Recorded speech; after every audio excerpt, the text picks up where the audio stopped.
अथ तृतीयोऽध्याय हरिः ओं आशुहोशिशानो वृषभो न भीमो गणागणः क्षोभणश्चर्षणीनाम सङ्क्रन्दनो निमिष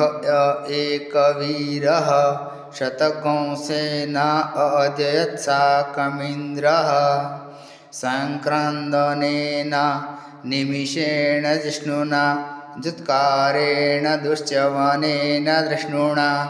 तदिन्द्रेण जयत तत् सहध्वं जुदो नर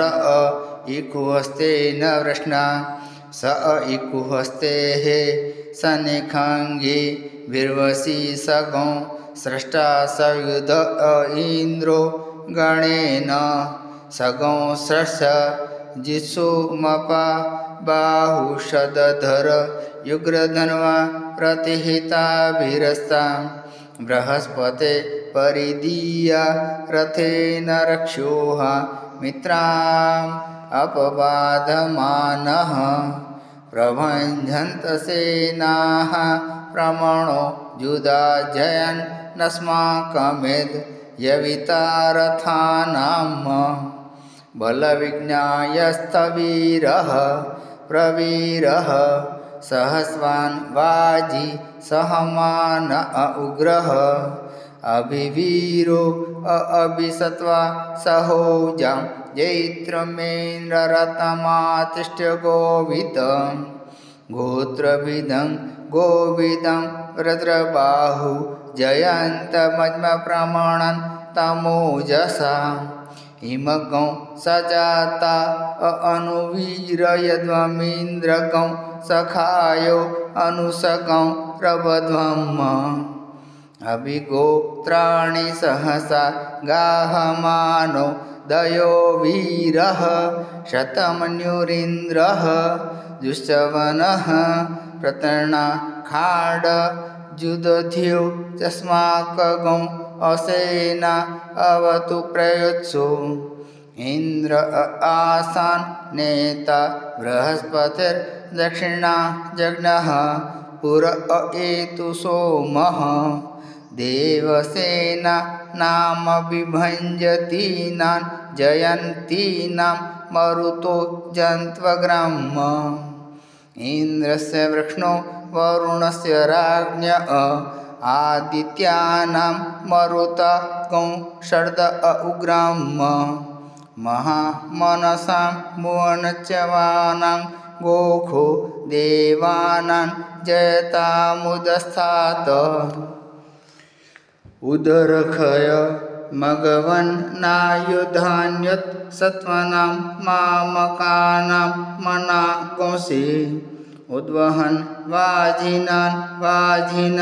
युद्रथानान् जयतां जन्तुगोखाः अस्माकमिन्द्रः समरथे खुद्वदिक् अस्माकं जा इखवस्ता जयन्तु अस्माकं वीरा उत्तरे भवन् वस्मा उदेवा अवता हवेखुम् अमीखाञ्चितं प्रतिलोभयन्ति ग्रहाणा गाञ्जवे परेहि अभिप्रेहि निर्दयः हच्युशोकै रन्धेना मित्रास्तमसा सचन्ताम् हरिः ओं इति तृतीयोऽध्यायः। ओम अवसृष्टा परापतसरभि ब्रह्मसगौ शिते गच्छान् मित्रान् प्रपदस्य मीखां काञ्चनोच्छिकः प्रेता जरता नर इन्द्रो वह शर्म जच्छतु उग्रा वह सन्तु बाहवो न जक्ष्ण्या यथा सतम् असोजा सेना मरुतः परे खामबे तिन ओजसा पर्दमाना तांगु हत तमसा पव्रते न जथामि अन्यो अन्यन् न जानन् यत्र बाणाः सम्पतन्ति कुमारा विशिका इव तन्न इन्द्रो बृहस्पतिरदितिः शर्म यच्छतु विश्वाः शर्म यच्छतु मर्माणि ते वर्मणा छादयामि सोमस्वा राजा व्रतेनानुवत्साम् उरोर्वरीयो वरुणस्य कृणोतु जयन्तन्त्वा नु देवा मदन्तु। हरिः ओम् इति तृतीयोऽध्यायः।